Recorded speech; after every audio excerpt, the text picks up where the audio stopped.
Happy Friday, Muskies. It's March 13th and spring is well on its way. I'm Amira Savani. And I'm Lydia Rogers. This is Xavier News.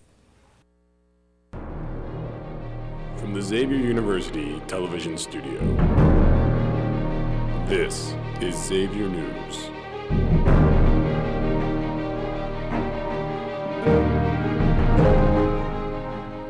Earlier this week, 2 officers were shot in Ferguson, Missouri during a protest rally.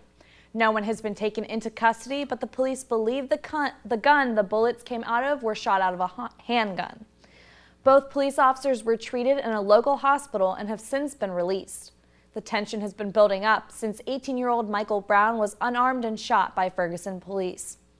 Kate Munch of Yahoo News says around midnight gunfire rang out, leaving a 41-year-old St. Louis County police officer with a shoulder wound and a 32-year-old officer from nearby Webster Groves Police Department with a bullet lodged near his ear. End quote. The shooter was not in the rally, but rather on a hill. The murderous rampage of the Tsarnaev brothers that engulfed Boston 2 years ago began to unravel when they encountered someone they could not possibly have seen as a threat, a mild-mannered apps designer who had pulled his car over to text a friend. But only hours after the 2 Boston Marathon bombers had carjacked and kidnapped the apps designer, Dong Meng, on the night of to Tamerlan, now inside Mr. Meng's Mercedes sports utility vehicle, telling him, quote, "I'm Chinese. Chinese are very friendly to Muslims," end quote. The Tsarnaev trial is ongoing in Boston. An American health worker working with Ebola in Africa is coming to the United States to be treated. The patient is said to be arriving today at the NIH hospital in Bethesda on an isolated charter plane from Africa. No information on the patient has yet been released. The patient was a volunteer at the Sierra Leone Ebola Treatment Center. More trouble in Washington for former Senator Hillary Clinton. Clinton became the subject of scandal the last few weeks when it was revealed that she used a private email account she used exclusively while Secretary of State. There was some irony in the congressional outrage over Clinton's decision to use her own private server and one personal handheld electronic device to communicate with the world. As the Capitol Hill newspaper roll call noted, Congress, quote, has effectively exempted itself from the Freedom of Information Act, can keep its emails and other correspondence hidden for 20 years or more, and some forever, end quote. If this is true, Congress will never let the sun shine into their own personal and private email accounts, nor into the official servers they use while communicating with constituents and others. In a press conference, Clinton presented clear reasoning and reflections regarding her use of a private email account.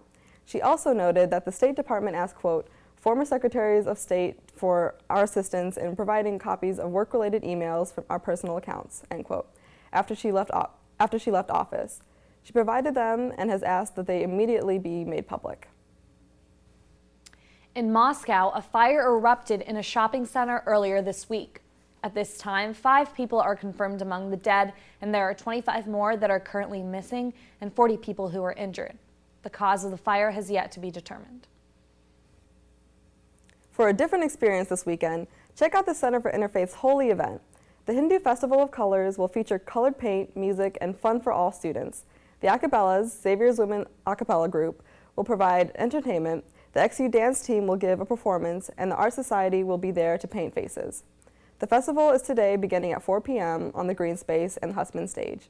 Take advantage of the spring weather by checking out what the unique festival has to offer.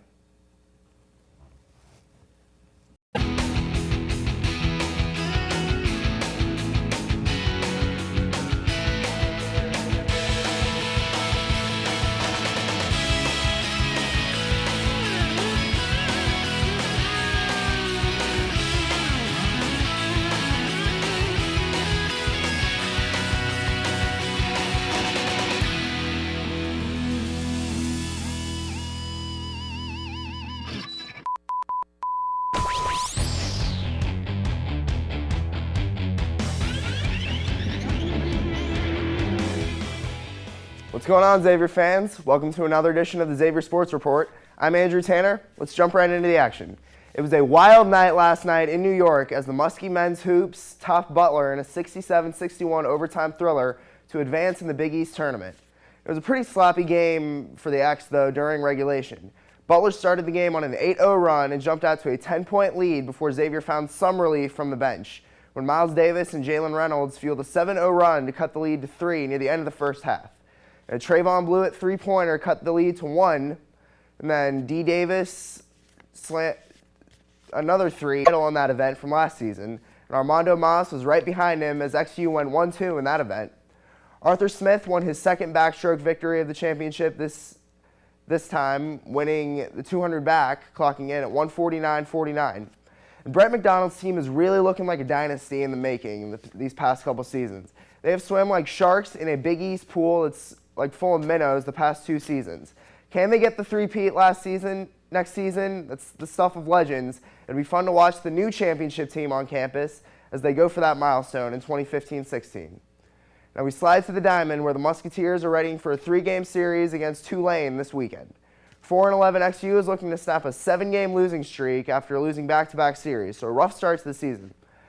After dropping series to Louisville and Auburn, they also let 18 innings against Wright State go to waste last Wednesday.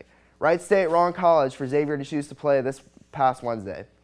Tulane enters the series doing much better than XU at 12-5, but they have lost 3 of their past 4.